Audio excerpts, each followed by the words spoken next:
Hello, welcome to another video, this time around another random mini dungeon, but first if you really want to support the channel head to oddartworks.com where you can get a digital or physical version of any of the monthly maps I've made and I'll ship them anywhere around the world.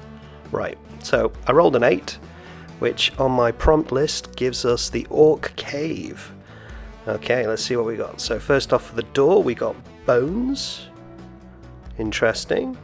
For our special stuff we got wararchief and demonic portal. Not two things that are linked, but I'm sure we can work with it somehow. For our unusual things we got a skull throne and hidden power. Interesting, open to interpretation on hidden power. And then for our common things we got tortured goblin, orcish cook and orc grunts, maybe. So yeah, could be interesting, nice fun things. And for our exit, we got challenge. So another one that's quite open to interpretation, I think. So it could be an interesting challenge, this one. Alright, let's get to it and see how we do. Okay, as always, I start with the entrance. So I just think of like a cave in a cavern or canyon wall with a great big creature skull. I don't know what I think it is. I think when I was drawing it, I thought it's like a turtle with sharp teeth. But yeah. So orcs are weird, aren't they? So they're sort of a staple of fantasy, but because they're such a staple, I think people avoid using them. But they're actually good fun, and I always think of them as being a lot bigger than humans, like 9-10 feet tall. And I think one day I'd like to design my own orcs, but for now I'm going to stick with kind of traditional kind of things, because sometimes you just want to draw something traditional so people will recognize it. You're not putting too much of a spin on it, so that's what I wanted to do with this. So just getting the details in there, the cavern walls or the canyon walls, and I knew I wanted there to be like a black outline. And weirdly, what I've done this time around, rather than usual videos, I've put the exit right next to the entrance, and I interpreted challenge to mean like a big gruff orc kind of guarding the door. And so so this is where I was trying to work out what makes an orc. So he has kind of a slumped over head, he's like kind of got a hunchback type thing, but he's massive, he's imposing, and I wanted to give him armor and a shield and things like that. So yeah, that's sort of how I'm interpreting a very traditional orc for this particular challenge. So yeah, feeling like he went well, quite happy with him. No idea how the rest of the dungeon's going to work at this point. Make a box for my signature because I keep leaving it out and leaving it in weird places, so I thought, right, I'll put it in now so I don't forget. And then all those little kind of dashes and marks on the ground, they really help just sell the idea that it's in a cave. And then I had this idea for having 2 orc grunts torturing a goblin by playing catch with him, only they're not throwing a ball to the goblin, they're using the goblin as a ball. I feel like that's appropriate orky kind of behaviour. And the goblin, is a bit bemused by all of this. So yeah, I felt like that was quite funny. My goal with these sort of maps is to provide something a bit whimsical, a bit different, a bit funny. So yeah, I like to think these orcs have invented a new sport, goblin ball.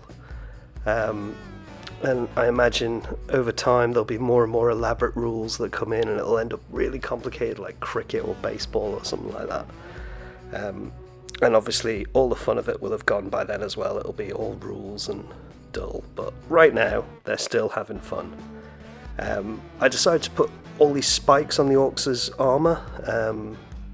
I feel it felt like something they would have and they would do, so yeah, it was only afterwards I realised they look a lot like the orcs in Warcraft.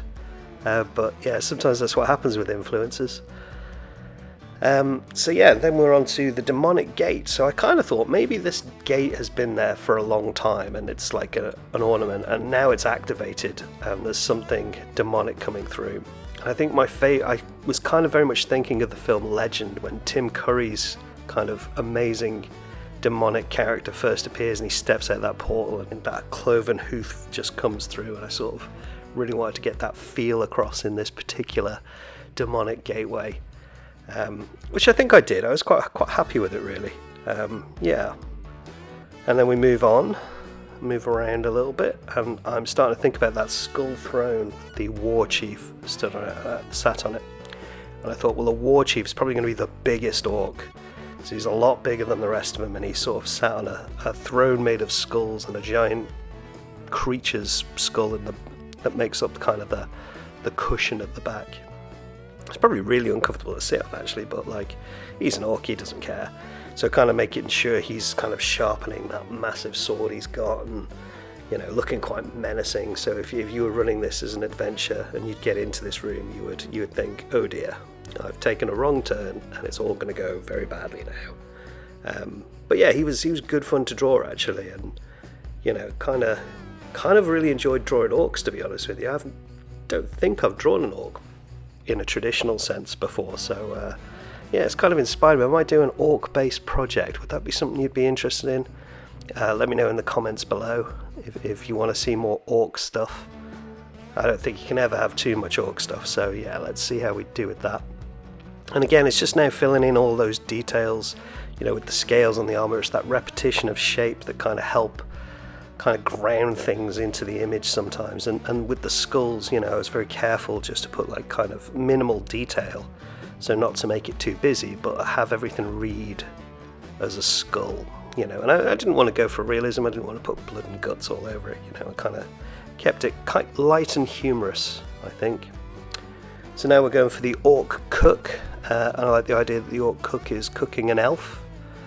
So he's kind of preparing like a lovely elf stew. I imagine that's an orcish delicacy. Can't imagine too many other folks would want to eat it, but for the orcs it's a real treat. And I think the elf just doesn't quite know what's going on and is a bit confused by the whole situation. So yeah, another little bit of quite dark humour, I suppose, but yeah, he maybe the elf thinks he's getting a nice bath. He's been treated quite well by the orcs, but really they're going to eat the poor guy. So yeah, filling in the canyon wall behind. Again, this just helps ground everything. It's a repetition of kind of shape and form, and then just filling everything with shadow and kind of little dots here and there to make it look like stone. And then our very last element is hidden power. So I kind of like the idea that maybe this warchief has been manipulated by a dragon that lives in the cavern. And, perhaps the dragon wants the orcs to take out all its enemies, and the orcs don't quite realise they're being used by this kind of malevolent kind of dragon. So there's a bit of story going on there, and I imagine that the dragon kind of stays quite hidden from everybody except the warchief, and maybe the cook, because the cook's cool. So yeah, just filling it in, making it look like the dragon belongs.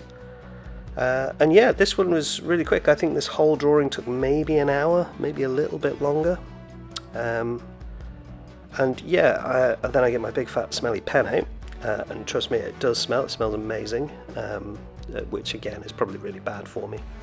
And yeah, it's just a case of filling in all the background. I felt with, I think it was the Sunken Temple, where I'd done like a frame. I thought that was really successful, so I kind of wanted to try that again here. And again, I think this was a good idea. I think it worked quite well. Certainly makes life easier when I'm making it digital and doing it in the same format as all the other mini maps. So yeah, this is the 8th mini map now, so getting through these. So yeah, I was reasonably happy with the drawing, so didn't feel like I had to do too much. So I scanned it in.